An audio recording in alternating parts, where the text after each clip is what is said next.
네, 디지털 세상의 모든 것을 깊이 있게 알아보는 인포맥스D. 오늘도 명확한 정보, 새로운 지식을 전해드리도록 하겠습니다. 네, 대형 원전 10분의 1 크기인 소형 모듈 원자로가 최근 수출 먹거리로 급부상하고 있습니다. 최근 한미 첨단산업 청정에너지 파트너십 행사에 우리 기업 SK이노베이션, 현대건설, 두산에너빌리티가 소형 모듈 원자로 세계 업무 협약을 체결했는데요. 과연 SMR은 무엇인지 오늘 전문가 모시고 깊이 있게 다뤄보도록 하겠습니다. 김근구 한국전력국제원자력대학원 대학교 석학 교수님과 이야기 나눠보도록 하죠. 어서 오십시오. 네, 안녕하십니까. 네, 최근에 보면은 뉴스에서도 좀 많이 접해볼 수가 있습니다. 굉장히 좀 어려워요, SMR. 소형 모듈 원자로 어떤 의미인지 먼저 짚어주실까요? 예, 방금 그 앵커님께서도 말씀하신 것처럼 소형 모듈형 원자로는 소형이면서 모듈형으로 원자로를 건설할 수 있다. 이래서 소형 모듈형 원자로 SMR이라고 부릅니다. 네. 그런데 이 소형은 그럼 얼마 정도의 크기인가? 이 부분에 대한 정의는 1990년대 후반서부터 IAEA가 SMR을 다르게 정의한 바가 있습니다. 네. 그때 SMR은 소형 모듈형이 아니라 소형과 중형 원자로를 일컬어서 스몰 앤 미디움 사이즈 리액터 이렇게 해서 SMR이라고 정의한 바가 있습니다. 그러면 IAEA가 정의하는 원자로의 카테고리는 이렇게 분류는 300메가와트 이하, 30만 킬로와트 이하를 소형이라고 분류했고 30만 킬로에서 70만 킬로와트, 300메가에서 700메가까지를 중형, 그 다음에 700메가 이하를 대형이라고 분류했습니다. 그래서 그중에 SMR이라고 하는 것은 스몰 앤 미디움이니까 소형과 중형을 같이 이야기를 했었고요. 네. 그러던 것이 2010년대 전후에 미국이 본격적으로 이 SMR 개발을 소형 원자로 개발에 뛰어들면서 그 SMR을 다르게 디파인을 했습니다. 방금 말씀하신 것처럼 스몰 모듈러 리액터, 다시 말하면 소형 모듈형 원자로. 그래서 미디움이란 중형은 빼버리고 중형에 들어가는 M자 대신에 모듈러, 다시 말하면 모듈러라 하면 여러 가지 그 원자로나 원자를 구성하는 다양한 그 계통들을 모듈형으로 만들어서 탁탁탁탁 집어넣겠다. 인스톨레이션 시키겠다. 이런 개념으로 원자로를 개발하겠다 해서 소형 모듈형 원자로.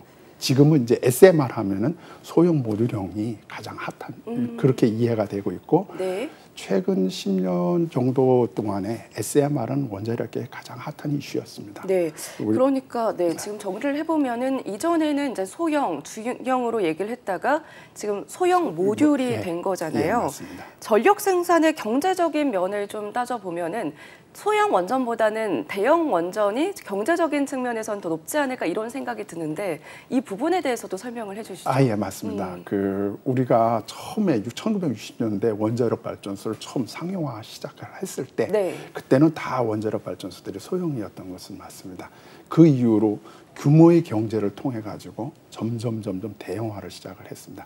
원자로가 대형화가 되면은 그 원자로 건설비는 조금 늘어날지 몰라도 각 원자로 단가라고 할까요? 킬로와트당 얼마만에 건설할 수 있다.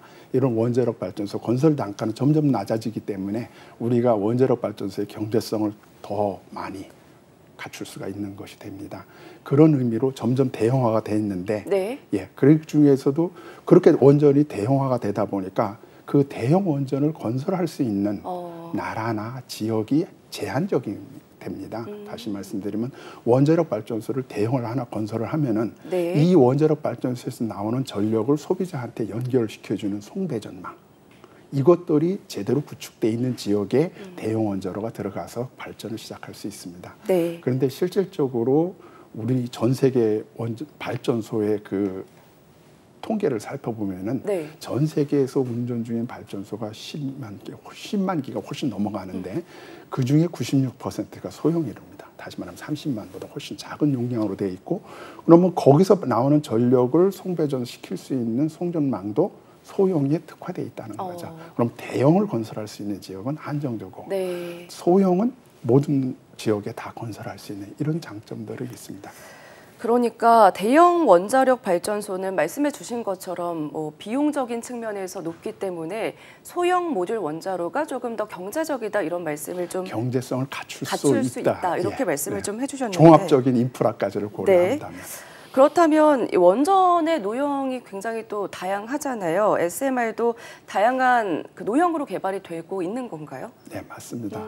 지금 현재 그 개발 중인 SMR 노형들을 다 살펴보면은 뭐 아주 작은 기업이나 학교에서 개발되는 노형까지 다 합치면 300여 종이 된다라고 하고 있습니다. 네. 그 중에서 이제 좀 굵직굵직한 프로젝트들을 살펴보면은 IAEA가 2년에 한 번씩 이렇게 그 개발 현황을 갖다 스테이트 리포트로 다 발간하는데 거기에 나오는 것만 따져도 70여 개가 됩니다. 그 중에서 SMR 중에서 가장 많은 포션을 차지하고 있는 개발 노형적으로 차지하고 있는 거는 지금 현재 우리가 그 상업용으로 많이 활용하고 있는 네. 가압경수로라는 원자로 기술을 개발 바탕으로 해서 SMR이 개발 중에 있고요. 그 나머지 3분의 2에 해당하는 것들은 그 차세대 원전이라는 뭐 가스 냉각로라든가 용융염 원자로 또는 액체 금속 냉각로 이런 네. 다양한 형태의 SMR로 개발 중에 있습니다. 알겠습니다. 그렇다면 조금 전에 SMR 원전에 대한 장점 조금 말씀을 해주셨잖아요. 이걸 조금 더 구체적으로 말씀을 해주실까요? SMR 원전의 가장 큰 장점은 네. 안전성이 획기적으로 향상된다는 겁니다. 네. 그래서 향상된 안전성이 첫 번째 장점이고요. 다음 두 번째 장점은 여러 가지 그 운전 유연성이 있고 그래서 플렉서블한 그 운전 유연성. 세 번째는 그래도 단가만 따진다면 대형 원전이나 이거보다는 비싸지만은 종합적인 인프라 구축 이런 것까지 따지면 좀 확실한 경제성을 확보할 수 있다라는 거하고 네. 또 하나는 이산화탄소 배출하지 않는 탄소 제로 에너지원이라는 것이 이것이 이제 가장 큰 장점이 됩니다. 그 중에서 이제 그럼 안전성이라는 것이 가장 중요한 이슈인데요. 네. 우리가 그 몇 번의 그 중대한 사고가 원전 발전소 히스토리 보면은 몇 번의 중대한 그 사고가 있었는데요. 네. 뭐 TMI 사고라든가 체르노빌 사고, 최근에 2011년에 있었던 후쿠시마 사고 네. 이런 원전 사고를 거치면서 원자력 발전소의 안전성에 대한 관심은 더 올라갔고 그럼 후쿠시마와 같은 자연재해가 오더라도 네. 원자력 안전성을 확보할 수 있는 그러한 원자로를 한번 구상하자 했던 것이 지금 현재 SMR로 다 구현이 되고 있다 이렇게 볼 수 있습니다. 네, 뭐니 해도 안전이 가장 중요하지 않겠습니까? 근데 소형 모듈 원자력은 말씀해 주신 것처럼 100배 이상이다, 이런 안전성이 100배 이상이다 이런 말씀을 좀 해주셨잖아요. 네. 직접 SMR 개발에 착수하지 않으셨습니까? 지금 우리나라는 소형 모듈 원자로 어디까지 왔는지 말씀해 주시죠.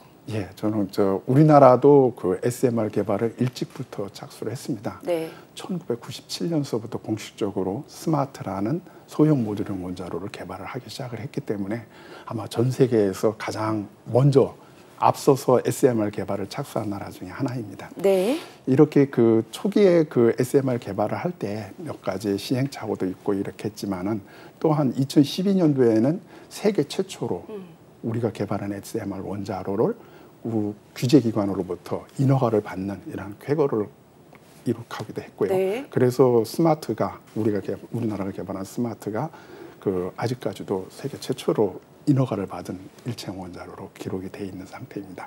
이걸 바탕으로 해서 저희들은 이제 그 해외 커머셜 비즈니스까지를 추진하기 위해서 사우디아라비아하고 그 파트너십 협력까지도 맺어서 사우디아라비아가 스마트를 건설하겠다. 네. 1호기를 자국에 건설하겠다. 이런 협력까지 해서 양국 정상까지 하는 정상회담에서 그거를 확인하고 MOU까지 체결하는 그렇게 또 실질적으로 1단계 협력이 2015년 말서부터 2019년 초까지 1단계 협력이 추진돼서 네. 사우디가 실제 스마트 개발에 1억 달러라는 거금을 우리 원자력연구원에 투자를 한 바가 있고 그걸 바탕으로 해서 우리는 사우디에 건설할 원자로를 설계를 다 완성을 해가지고 건설 레디 상태까지 돼 있었으나 지금 현재 최근에 있었던 양국의 우리나라의 그 원자력 관련된 정책이라든가 또는 이 코로나 사태, 또 유가가 낮아지는 것 이런 것 때문에 지금 현재 건설 사업으로 바로 연계는 되지 않고 있는 상태입니다. 그러니까 건설이 레디되어 있는 상태는 맞습니다. 알겠습니다. 여러 가지 변수가 있었지만 SMR이 규제 기관의 인허가를 또 받았고 사우디아라비아 쪽에서 투자를 받고 있다 이런 말씀을 좀 해주셨습니다. 네. 그렇다면 SMR이 상용화가 된다면 어느 분야에 사용이 되는 거죠? SMR 상용화가 된다면 네. 물론 가장 우리가 쉽게 생각할 수 있는 건 전력 생산 분야입니다. 물론 대형 원전이나 이 SMR이 상용화돼서 전력을 생산하게 되면 저 소형 그 발전소를 갖다가 대체하는 것은 물론이거니와 이 SMR에서 나오는 열 에너지를 또 다양하게 활용할 수도 있습니다. 뭐 발전을 하면서 그 열 에너지를 활용해서 폐수를 담수하는 데 쓴다든가 또는 발전을 하면서 지역 난방열로 쓴다든가 이렇게 해서 다양하게 활용할 수 있습니다. 최근에 저희들이 그 스마트를 갖다가 수출을 협의를 하고 있는 나라가 그 캐나다한테 수출을 협의를 하고 있는데요. 네. 캐나다하고 그 알바타주에는 그 샌드 오일이라는 걸 캡니다. 그 샌드 오일이라는 것은 모래에 역청이라고 해가지고서 오일이 달라붙어 있어요. 네. 그거를 달라붙어 있는 샌드 오일을 캐내는 방법은 그 모래를 땅에서 그 역청이 달라붙은 오일을 캐내가지고 네. 그 샌드 오일에 뜨거운 물을 부어서 막 휘저으면 그 그 역청 형태로 돼 있던 놈이 분리가 돼가지고 모래가 되고 또 땅 속에 그렇게 그 역청 모래가 있을 오일 샌드가 있으면 네. 거기에 고온의 스팀을 갖다 지하 땅 속으로 불어넣어주면 거기서 녹아갖고 흘러나오는 그 원유를 캐는데 그런 식으로 원유 캐는 것이 하루에 350만 배럴 된답니다. 네. 지금까지는 거기에 들어가는 뜨거운 물이나 스팀을 만들 때 화석연료를 썼는데 네. 그 화석연료 대신에 지금 전 세계가 탈탄소 에너지원을 활용하잖아요. 네. 그러면서 탄소가 나오지 않는 SMR, 그래서 우리 스마트를 활용하는 방안을 지금 심도 있게 작년서부터 협의를 하고 있습니다. 알겠습니다. 요즘에 또 지구온난화 관련해서도 예, 굉장히 맞습니다. 좀 문제가 되고 있지 않습니까? 이게 아무래도 큰 영향을 미칠 것 같아요. 그래서 실질적으로 우리가 최종적으로 탈탄소 에너지원 구축이라는 것은 네. 전력 에너지뿐만 아니라 난방열 또 많은 에너지가 공장에 소요가 됩니다. 그 여러 가지 공장에 다양한 공정열로 공급이 돼야 됩니다. 그런 에너지, 열 에너지 공급도 SMR을 통해서 충분히 할 수 있다. 이렇게 생각이 됩니다. 알겠습니다. 대형 원전 같은 경우에는 가압경수형 주류입니다. 우리나라 대부분이 이것을 채택한 걸로 알고 있는데 네, 말이 어렵거든요. 그 의미부터 좀 짚어주시죠. 가압경수형 원자로는 네. 그 우리가 가장 많이 그 냉각제로다 우리가 가장 흔하게 쓸 수 있는 물을 쓴다는 뜻입니다. 근데 물을 쓰면은 그 물이 100도가 되면은 일반 대기압에서는 100도가 되면 물이 끓잖아요. 네. 물이 끓지 않고 열전단말 시키기 위해서 압력을 자꾸 높여주면은 끓는 점이 점점 높아집니다. 그래서 이 원자로 내부의 그 물의 압력을 냉각제로 쓰는 그 물의 압력을 150기압을 하면 300도가 돼도 물이 끓지 않습니다. 물의 액체 상태를 유지하고 있는 거죠. 네. 그래서 물을 끓이지 않고 액체 상태를 유지한 상태의 쿨란트, 냉각제로 다 사용한다 해서 가압한 원자로고 냉각제로 경수를 쓴다. 네. 물에는 경수도 있고 중수도 있고 삼중수소수가 있습니다. 네. 그 경수라는 것은 그냥 우리가 흔히 얘기하는 수소와 산소가 결합된 거고 중수는 중수소와 산소가 결합된 게 중수입니다. 그래서 네. 가압경수로 하면은 물을 냉각제로 사용하는데 그 물이 고온의 상태에서도 액체 상태를 유지하기 위해서 압력을 가했다. 그래서 가압경수라고 합니다. 알겠습니다. 가압경수형에 대해서 좀 설명을 해주셨는데 그렇다면 SMR에서는 어떤 노형을 쓰게 될지 이 부분도 궁금하거든요. 예, 그 지금 현재 개발 중인 것의 3분의 1 정도는 가압경수로 네. 기술을 기반으로 해서 개발돼 있고 이런 가압경수로 기술 기반이 최근에 가장 가깝게 상용화에 다가와 있다 이렇게 보고 있습니다. 예. 지금 현재 건설 중인 SMR 중국에서 하나 ACP100이라는 노형이 건설 중에 있습니다. 그것도 가압경수형이고요. 미국이 최근에 그 개발했다고 인허가를 받은 거 그것도 뉴스케일을 해서 그것도 가압경수형이고 우리 스마트도 가압경수형입니다. 네. 그런데 그 가압경수형은 그럼 최근에 우리가 충분히 잘 알고 우리가 지금까지 많은 경험을 했던 원자로 기술이니까 이 기술을 바탕으로 한 것들은 그 한 그룹으로 근접하게 니어텀으로 건설이 가능한다. 이렇게 지금 보고 있고요. 그 다음에는 이제 가스 냉각로가 있습니다. 네. 가스 냉각로들은 우리가 예전에도 가스 냉각로는 많이 있습니다. 지금 현재 운전 중인 전체 상용 원전들 전체 약 436기가 운전 중이라고 하는데 그중에 가압경수로가 70%를 차지하고 있다. 전 세계적으로. 네. 그런데 이제 가스 냉각로가 한 5% 조금 안 되게 한 3%, 5% 이 정도 차지하고 있는데 그 가스 냉각로 기술을 바탕으로 해서 지금 현재 또 어드밴스된 가스 냉각로를 지금 개발하고 있는 것이 상당히 많습니다. 네. 이 가스 냉각로가 상당히 안전성을 확보하기가 좀 더 쉽게 돼 있고요. 왜냐하면 원자로 출력 밀도가 훨씬 더 낮기 때문에 네. 대형화는 어렵지만은 소형에서 안전성 확보는 그만큼 쉽은 면이 있습니다. 그 다음에 개발 중에 있는 것이 이제 최근에 많이 개발하고 있는 것이 몰튼 솔트 리액터입니다. 이거는 별도의 냉각로가 필요 없다. 네. 해결료 자체가 용융염으로 돼서 액상화를 시켜서 우리가 원자를 구성하고 원자를 설계하고 그 해결료 자체가 냉각제가 될 수 있다. 네. 그래서 시스템이 엄청 단순화될 수 있고 네. 안전성도 확보할 수 있다. 엄청 컴팩트하게 설계가 가능한 이런 노형들. 또 그 다음에 이제 꾸준히 우리가 연구를 해왔던 제 차세대, 4세대 원자로라고 하는 액체 금속로 네. 이런 용량들도 다 기술 개발이 지금 되고 있고 이런 다양한 그 원자로들이 SMR 형태로 기술 개발이 되고 있기 때문에 전 세계에서 수십여 종이 지금 개발되고 있다 이렇게 되고 있습니다. 얘기만 들어도 굉장히 좀 다양하네요, 진짜. 최근에 또 국내외에서는 부유식 원전을 개발 중에 있거든요. 이거는 또 어떤 특징을 가지고 있죠? 부유식 원전이라고 하면은 네. 그 원자로를 지금까지 원전 발전소는 다 땅에다 건설합니다. 땅에다 건설하고 그 땅에다가 집안을 튼튼하게 만들어서 땅에다 원자로를 건설하고 있습니다. 네. 근데 부유식 원전은 이 땅에다 건설하는 대신에 부유식 플랫폼에다 건설하는 거죠. 말하자면 바지선 같은 데다 건설을 해가지고 이것을 바다로 끌고 나가서 운반이 가능하게끔 하는 겁니다. 네. 근데 그 대형 원전인 경우는 워낙 볼륨이 크고 그 원전 발전소 저기가 크니까 네. 이거를 부유식으로 건설하기에는 한계가 있는데 소형으로 돼서는 부유식 건설이 충분히 가능하다 이렇게 네. 보고 있는 거죠. 그럼 부유식 SMR 건설이 됐을 때 장점은 분명히 존재합니다. 우리가 대형 원전 건설 사업을 착수를 하더라도 엄격한 안전 관리 때문에 규제기관의 승인을 받아야 되는 것이죠.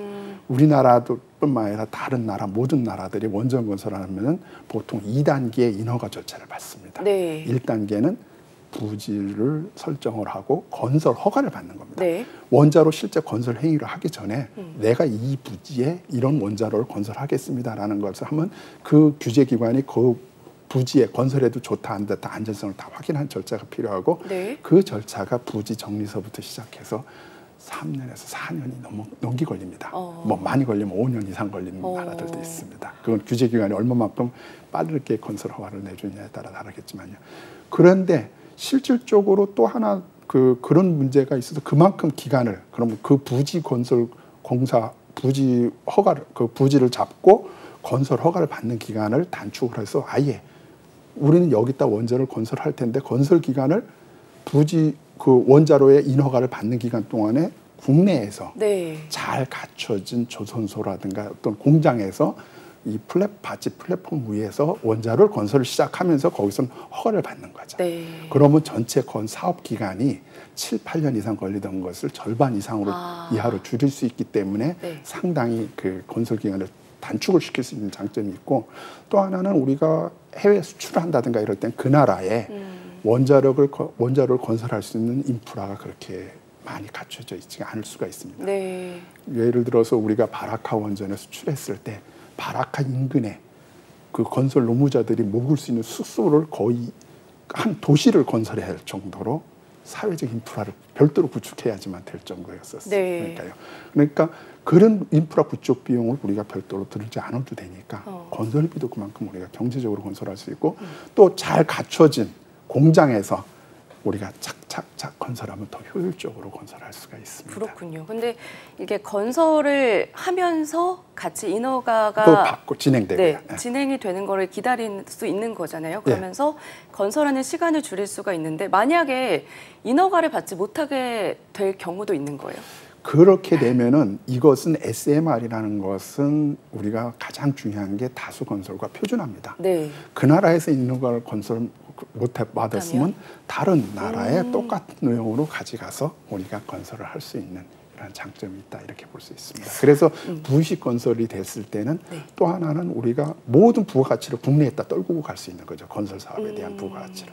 그래서 우리나라로부터는 원조를 SMR을 수출을 추진하는 나라에서는 그만큼 시너지가 더 있다 이렇게 볼 수 있습니다. 알겠습니다. 앞서서 부유식 원전은 바지선에 건설을 해서 움직일 수 있다 이런 말씀을 좀 해주셨는데 이게 또 궁금해요. 안전성과는 어떤 연관이 있고 안전한가요? 예, 실질적으로 원자력 발전소에서는 처음 건설했을 때는 방사능 물질이 1도 없습니다. 네.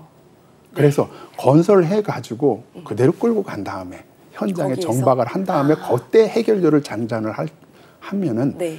그때서부터 방사능 물질이 해결료가 그 원자로가 가동되면서부터 방사능 물질이 생성되기 때문에 실질적으로 안전성에 대해서는 전혀 문제가 없다 이렇게 볼 수 있습니다. 알겠습니다. 우리나라 같은 경우에는 또 대형 원전이 굉장히 많지 않습니까? 예, 그럼에도 맞아요. 불구하고 송배전망이 굉장히 촘촘하게 구축되어 있고 있습니다. 그래서 이 SMR이 과연 적절한지 그 구분에 대해서도 짚어주시죠. 현재 우리나라는 대형 원전 건설하는 게 그 맞는 방향이라고 저도 보고 있습니다. 왜냐하면 현재 우리나라에서는 그 방금 앵커님 말씀한 대로 송배전망이 촘촘하게 돼 있어서 어디에 건설해도 소비자한테 연결이 가능합니다. 네. 그런데 전력 수요가 점점 늘어나서 더 많은 거를 건설하게 되면 또 그 대형 원전들을 저 먼 지역에 건설했을 때는 송배전망 추가로 건설해야 되는 사회적 비용 부담이 생기게 됩니다. 네. 그런데 지금 이제 탈탄소화가 되면서 우리가 이제 탄소 제로 에너지원으로 점점 구축이 되면서 결과적으로 지금 운전 중에 있는 석탄 화력 발전소들 또는 가스 발전소들 이 발전소들은 대부분 수도권 가까이에 구축돼 있고 거기에서 나오는 전력을 갖다 수도권으로 송전하기엔 송배전망은 잘 갖춰져 있습니다. 네. 그런 송배전망 인프라는 전혀 지금 이제 그 발전소가 셧다운이 되고 난 다음에는 더 이상 쓸모가 없죠.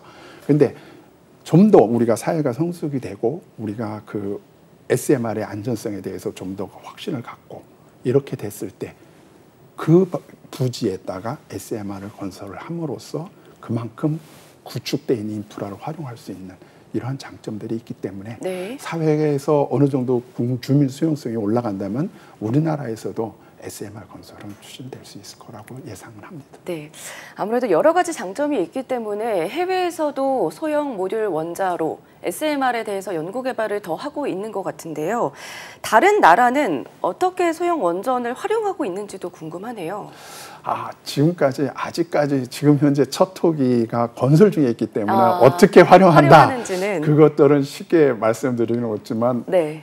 아까 말씀드린 것처럼 전력 생산, 열에너지 이 두 가지를 동시에 제공할 수 있기 때문에 그 다양하게 활용할 수 있다 이렇게 볼 수 있습니다. 특히 그 향후 우리가 미래의 그 에너지 공급망이 네. 탈탄소 에너지원 공급으로 간다면 이제 신재생 에너지를 많이 도입해야 되는 건 맞습니다. 신재생 에너지를 도입을 하는데 신재생 에너지 도입을 했을 때 신재생 에너지 두 가지 부류가 있다고 볼 수 있습니다. 하나는 지열이나 수력. 네. 지열이나 수력은 가능성이 없어요. 이건 내가 원할 때 지열에서 에너지를 뽑아낼 수 있고 수력도 원할 때 물을 흘려서 발전할 수 있는 장점이 있습니다. 그런데 태양광이나 풍력은 이게 내가 원할 때 전력을 생산해 주는 게 아니라 전력을 생산할 수 있는 환경이 됐을 때 생산합니다. 네. 낮에 태양광이 밤에 돌릴 수는 없는 거니까요. 그러면 그런 걸 간헐성이라고 하는데 이 간헐성을 극복을 하기 위해서는 뭐가 필요하냐면 에너지를 그만큼 저장해야 됩니다. 네. 발전할 수 있을 때 태양광을 돌려서 발전을 해가지고 전력을 저장했다가 그 저장된 전력을 밤에 쓴다든가 또는 이게 낮과 밤 하루로 보면 낮과 밤이지만은 1년으로 보면은 겨울도 있고 여름도 있고 장마철도 있고 장마철은 한 달 동안 비가 오면 태양광 발전 못하니까 그때도 우리가 신재생 에너지 100%로 구축했을 때는 전력을 어디서 받아와야 되는 문제가 있습니다. 그럴 때는 그 많은 양의 전력을 저장을 해야 되고 그 저장 장치의 용량이라는 것은 우리가 점점 신재생 에너지의 쉐어, 그 그리드망에서 신재생 에너지가 차지하는 비중이 커질수록 저장장치 소요량은 기하급수적으로 늘어납니다. 네. 그런데 우리가 SMR을 도입을 함으로써 모든 나라가 SMR을 도입을 한다면 신재생 그 일정 부분의 에너지 공급을 SMR이 담당하기 때문에 실제 탄소는 이산화탄소는 배출하지 않으면서 청정에너지 공급만 구출이 가능하다. 이렇게 볼 수 있는 겁니다. 네, 여러 가지 기후에도 영향을 미치고 안전성도 굉장히 높고 여러 가지 측면에서 장점을 갖고 있는 SMR인데 우리나라도 여러 가지 인프라를 구축하고 있기 때문에 상용화가 가능하다 이런 말씀을 해주셨는데 그 시기 그렇다면 조심스럽지만 언제로 좀 볼 수가 있을까요? 저는 뭐 당장이라도 가능하다 이렇게 보고 있습니다. 그런데 이제 문제는 SMR이 국내 건설은 아직까지 본격적으로 추진되지 있지 않고 있습니다. 네. 그래서 우리는 지금 현재 해외에다가 초토의 건설을 열심히 추진하고 있고요. 네. 지난 그 2015년도 저희들이 스마트 개발을 하고 나서 국제 협력을 통해서 스마트 1호기를 사우디에 건설하는 스마트 동반자 협력을 2015년도에 체결했었고 네. 그걸 3년 동안 양국 협력하여 추진했었다는 말씀을 드렸는데 네. 그것이 후속 건설 사업으로 연결되는 것도 우리가 열심히 다시 한번 재개되는 걸 살펴봐야 되겠지만 또 하나는 여러 가지 SMR을 필요로 하는 국가들 네. 이 나라들한테 적극적으로 우리가 개발한 스마트뿐만 아니라 후속으로 개발하고 있는 ISMR 이런 것들도 저희들이 적극적으로 홍보해서 ISMR도 개발이 완료되면 바로 건설 수출을 할 수 있는 이런 네. 쪽으로 가야 된다고 봅니다. 그래서 사실 그 우리나라는 현재 그 원자력의 그 해외 수출 쪽을 적극적으로 지금 정부도 적극적으로 지원하고 있고요. 네. 또 우리 학교 네. 제가 사실은 작년 연말까지 원자력연구원에서 근무를 하다가 네. 그 학교로 이직을 했습니다. 금년 초에. 네. 예, 그럼 아직 정년이 조금 남았음에도 불구하고 이직을 한 이유 중에 하나가 네. 우리가 교육을 통해서 그 원전 해외 수출국에 적극적으로 홍보를 해야 되니까. 네, 홍보도 하고 주입식 교육을 열심히 시켜주고 있습니다. 그래서 저희 학교는 해외에서 우리 국내 학생들도 절반이고 해외에서 그 유학 오는 학생들의 절반쯤 됩니다. 그러니까 원전 수출 잠재 원전 수출 원전 도입국에서 유학 오는 학생들의 절반 정도 돼서 이 학생들한테 적극적으로 우리 원자력 기술을 홍보해가지고 수출을 좀 시키는 데 도움이 되게끔 하기 위해서 네. 학교를 이직했고 이렇게 우리뿐만 아니라 이제 일반 그 원자력 수출을 담당하는 우리나라 원자력 산업계가 적극적으로 나선다면은 네. 충분히 조만간 네. 좋은 소식이 있지 않을까 알겠습니다. 생각도 합니다. 기대해 봅니다. 네, 홍보가 잘 돼서 하루빨리 건설 사업도 추진이 되고 상용화가 되기를 저도 이제 기다려 보도록 하겠습니다. 네, 오늘 말씀 여기까지 들어보겠습니다. 고맙습니다. 감사합니다. 네, 인포맥스 D 벌써 마칠 시간입니다. 오늘 영상을 보신 후에 궁금한 점이나 개선해야 될 부분이 있다면요. 저희 연합뉴스 경제TV 유튜브 채널 영상에 댓글로 남겨주시면 저희가 반영해서 좋은 방송 만들어 보도록 하겠습니다. 네, 오늘 내용은 여기까지입니다. 고맙습니다.